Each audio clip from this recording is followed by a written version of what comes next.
처음 뵙겠습니다, 후보자님. 네, 안녕하세요, 의원님.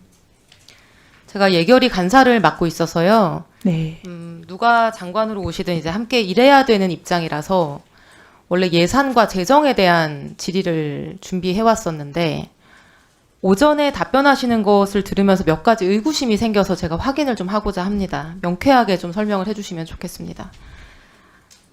결혼한 아드님이 원펜타스 청약, 당첨, 조사 다 끝난 후에서야 신부와 주민등록을 합친 거에 대해서 이제 의문을 많이들 제기하셨고 후보자 이렇게 답변했습니다. 아들과 며느리가 결혼식 직후에 관계가 깨졌다.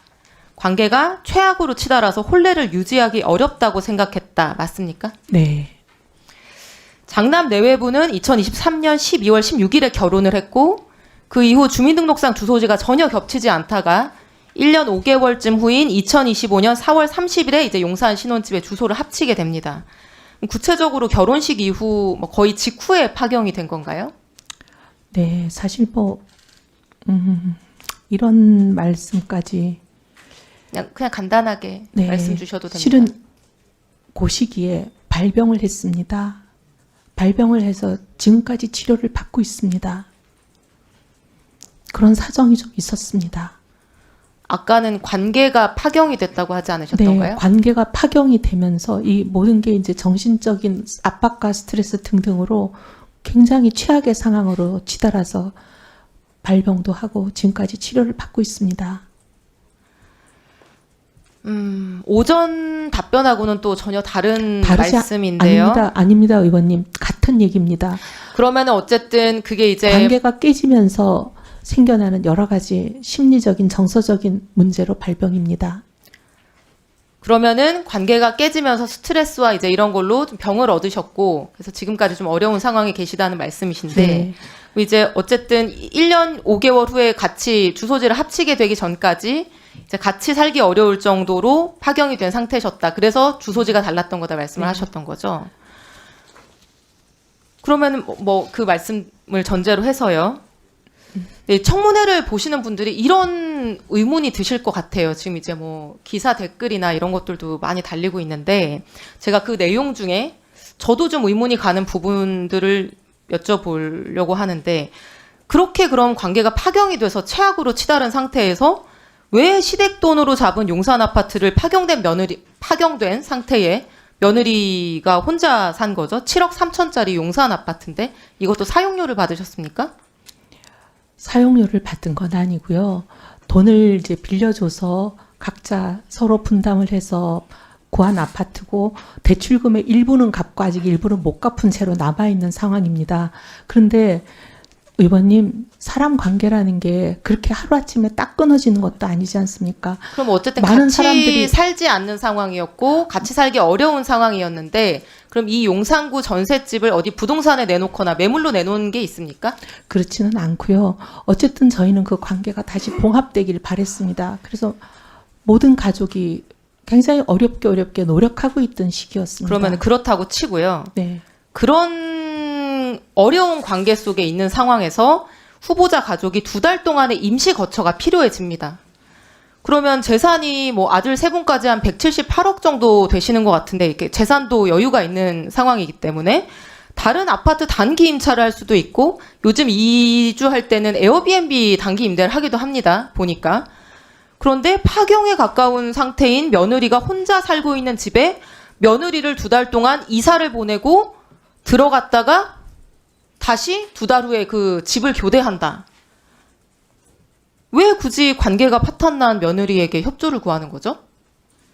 협조를 구했다기보다는 그냥 저희가 들어갈 곳이 없다라는 사정을 전달했고 그냥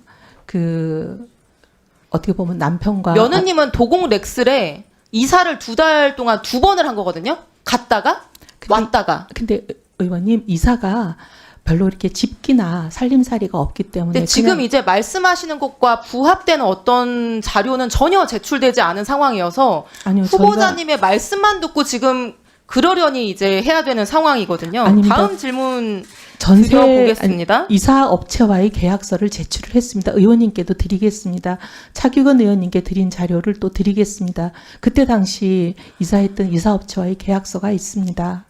네. 두 슬라이드를 좀 넘겨주시고요. 3번 페이지로. 네.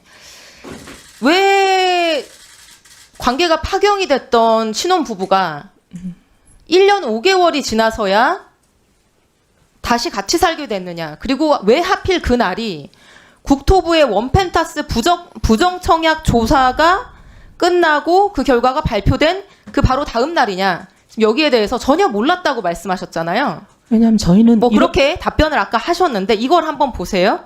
이게 2024년 8월입니다. 대대적으로 언론 보도가 됐습니다. 원펜타스에 살고 있는 사람들은 이거를 모르기가 어려웠을 것 같아요. 왜냐하면 실제로 아파트 안에서 조사받는 세대들도 많이 있었을 거기 때문에 뭐 요새 아파트의 내부 단톡방이니 카페니 이런 곳에서 떠들썩했을 수밖에 없을 것 같거든요. 저희는 그런데 후보자 가족이 5분이나 되는데 이걸 아무도 몰랐다? 이렇게 대대적으로 보도가 되는데 아니요, 의원님 그 얘기가 아니고요.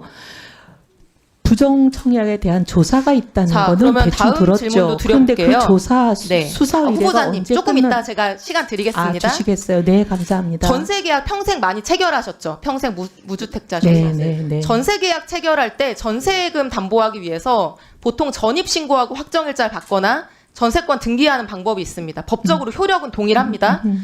전입 신고는 온라인으로도 가능하고 너무 간편한 방법이죠.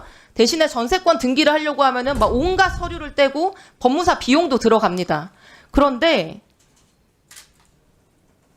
후보자 장남께서 거주했던 세종시 주택 슬라이드 보여주시겠어요?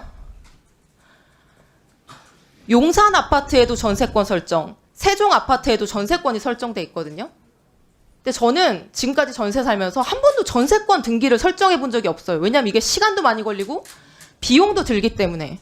그럼 상식적으로 이거를 봤을 때 전입 신고를 부모님의 청약 신청 때문에 장남이 살고 있는 곳에 전입 신고를 할 수가 없기 때문에 비용과 시간을 들여서 전세권 등기를 했다라고 보는 게 합리적일 것 같은데 이 부분에 대한 답변 해주실 수 있습니까? 네, 두 가지를 묶어서 말씀드리겠습니다. 첫째, 원펜타스에 대해서 청약에 시끄럽다는 거는 대충은 알고 있었습니다. 하지만 저희 가족은 어디에 살든 한 번도 그 아파트 단지 내에 뭐 단톡방이나 이런 게 들어봐 본 적이 없고요.